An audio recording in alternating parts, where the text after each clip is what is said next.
Heureusement, non. Hein? Ça serait la pire chose qui puisse nous arriver que de sortir de l'ordre que la Providence veut pour nous. Hein? La Providence est donc, selon le terme consacré, infaillible. Hein? Elle n'est jamais frustrée de son effet. Évidemment, cela pose de multiples problèmes. Hein? Partons de la Providence humaine et voyons comment la Providence divine transcende de quelque manière la Providence humaine. Providence humaine, ce sont les projets que l'homme forme. Le projet que l'homme forme peut réussir et peut échouer. Il n'est pas infaillible. Hein? Il y a deux types d'obstacles qui empêchent la réalisation d'un projet humain. Saint Thomas distingue tout d'abord une matière déficiente. C'est-à-dire, prenons 2-3 exemples, un sculpteur, si génial soit-il, même s'il a une intuition esthétique de première valeur, s'il travaille sur un bloc de marbre de très mauvaise qualité, n'arrivera pas à exprimer ce qu'il voulait exprimer. Donc son projet ne se réalise pas à cause d'une déficience de la matière. On pourrait dire la même chose pour un professeur qui entend diffuser la bonne doctrine à ses étudiants. S'il travaille sur une matière mal disposée, des étudiants feignants ou des étudiants peu doués pour la philosophie, eh bien, le résultat sera extrêmement médiocre. Hein, il y a un défaut de matière, si on peut dire.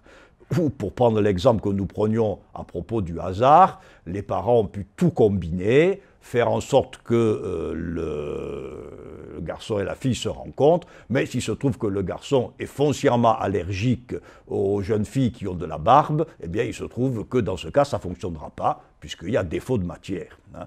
Donc le défaut de matière peut faire en sorte que le projet humain ne se réalise pas. La deuxième type d'obstacle, c'est l'interférence de causalité extérieure. Hein. On peut avoir tout prévu, un parfait enregistrement d'une vidéo, et soudain passe une ambulance qui, avec son bruit strident, vient perturber la prise de vue et la prise de son. Donc, et ça, personne ne le maîtrise. Donc, on voit que les projets humains, les providences humaines, peuvent faillir, soit à cause de la mauvaise qualité de la matière sur laquelle ils s'exercent, soit à cause d'interférences de causalité extérieure. Ce n'est pas possible dans le cas de la providence de Dieu. Pourquoi? Eh bien, premièrement, parce que, et c'est le dogme même de la création, Dieu est le créateur de tout, y compris de la matière. La souveraineté de Dieu est une souveraineté qui ne se limite pas aux formes, mais c'est une souveraineté radicale, hein, puisque tout dans l'être est œuvre de Dieu, hein, dépend de l'acte d'être que Dieu communique. Et de même, interférence d'une série parallèle. Quelle série parallèle? Quelle série parallèle peut interférer avec la cause première? Avec une cause seconde, oui, d'autres causes secondes peuvent interférer. Mais avec la cause première, rien ne peut interférer. De sorte que le dispositif de Dieu est un dispositif qui ne peut pas être pris en défaut. Hein. Prenons une autre comparaison, si vous voulez. Hein. Il est relativement facile à un petit voleur ou un petit truand d'échapper au commissaire de son quartier, qui ne dispose pas de moyens très développés pour le rattraper. Par contre, il n'échappera pas au FBI. FBI qui possède toutes sortes de ressources dans toutes les parties du monde, etc. Donc on peut échapper au commissaire de son quartier, on n'échappe pas au FBI. Hein, parce que le dispositif du FBI est beaucoup plus compréhensif, beaucoup plus large et ne laisse presque rien, parce que lui aussi peut être tenu en échec, en dehors de son dispositif. Eh bien, le dispositif de la providence est un dispositif qui englobe toutes choses. Hein. Alors, on dira, mais enfin, quand même, il arrive qu'on se soustrait au dispositif de la providence.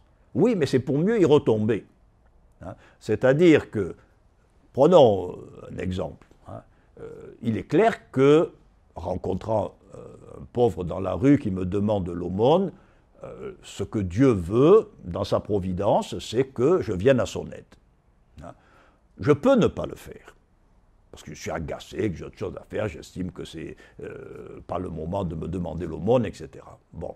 Donc de fait, je me soustrais à ce que Dieu attend de moi à ce moment-là. Je m'y soustrais, mais aussitôt après, entre en jeu, si je puis dire, le plan B.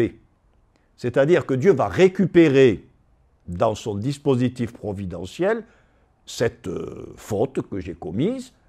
Alors saint Thomas donne toujours le même exemple. Il peut le récupérer de deux manières, soit par sa justice, hein, il va rétablir le désordre, il va rétablir l'ordre que mon désordre moral avait introduit par une punition, hein, soit par sa miséricorde. C'est-à-dire que Dieu va toucher mon cœur, faire en sorte que je me rende compte que mon comportement était tout à fait indigne, et va me conduire même à être beaucoup plus attentif par la suite à ce que je peux faire pour les personnes en difficulté, etc. Donc, bien sûr, d'une certaine manière, je me suis dérobé à un dispositif divin, mais, si je puis dire, Dieu travaille toujours avec des filets. Hein.